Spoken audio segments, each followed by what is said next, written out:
Onward is Pixar's latest animated movie, and it's pretty darn good, but is that really much of a surprise? The story takes place in a magical fantasy world where everything isn't actually magical anymore. There are cities, cars, high schools, it's actually totally ordinary. The main characters are Ian and Barley. They're two brothers who lost their father years ago. On Ian's 16th birthday, it's revealed that their father left behind a spell that would let them see him one last time. When Ian attempts the spell, it's incomplete, and their father comes back as just a pair of legs. Now Ian and Barley need to go on a grand quest to get a phoenix gem and finish the spell. All the while they're being chased by their mother, the police, and encountering a handful of dangerous adversaries. It's basically a typical buddy road trip movie, but with a nice unique plot and a lot of heart. If they still made licensed video games, this would make a great video game. There are just tons of back-to-back iconic and exciting scenarios. I loved the car chase scenes. At first, because of the trailers, I wasn't too interested in this movie. This sort of like D&D inspired fantasy world just doesn't really appeal to me personally, it seems too basic. I had hoped that the story of this movie would make it more enjoyable, and it totally does. But also, the fact that it's in a very mundane fantasy world actually helps a lot too.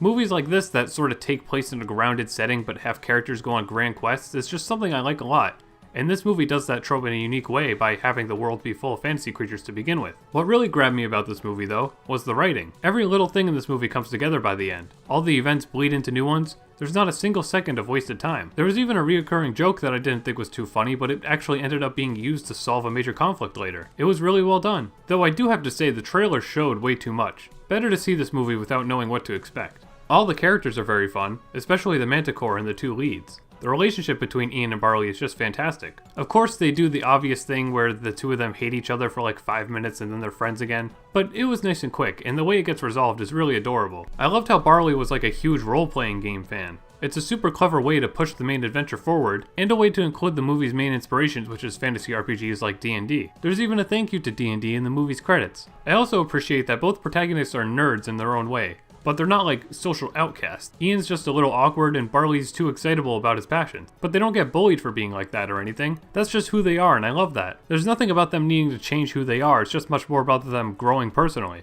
There's some pretty darn real dialogue in this movie. The writers treat the lost father idea very seriously. It's super emotional at times, especially something that Barley says about him later on in the movie. Even early on in the movie when Ian listens to a recording of his dad's voice, I was getting emotional. It's so well done. Much like Coco, it treats death very seriously, and in a way that young kids could understand and probably learn from.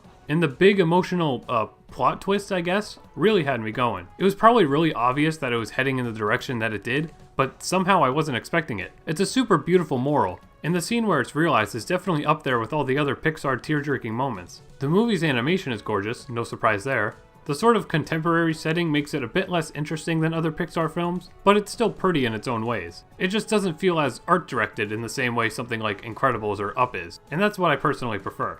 I also wasn't too big on the character designs here. They seemed far too uniform for a fantasy world that should have all sorts of different species. And by that I just mean the characters looked really similar. They had the same exact sort of eyes and facial structures and stuff. Monsters Inc. basically has the same sort of world, and those movies have way more diversity in their character designs compared to this. In Onward, I would have liked to seen way more out there looking stuff, not just like scrawny elf people and orcs. But other than that, there's tons of standout stuff about this movie's animation. This was almost like Pixar's water, smoke, rocks, and fire effects demo. That stuff looked awesome, especially the fire. So I ended up loving this movie way more than I expected. It's a super fun adventure full of iconic moments, and a well-written story that flows together flawlessly. It's also very emotional and has a great moral about family. I wish the designs could be a bit stronger, and maybe it drags a little in the middle, but that doesn't stop this from being another Pixar instant classic. I highly recommend it. It can be purchased digitally or watched on Disney+.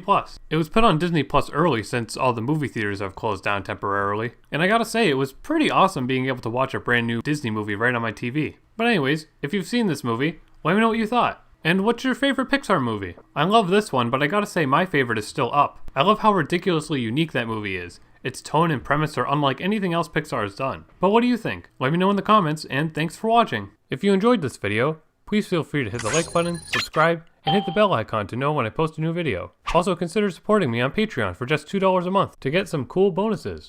Thanks for watching, and super special thanks to my Patreon supporters.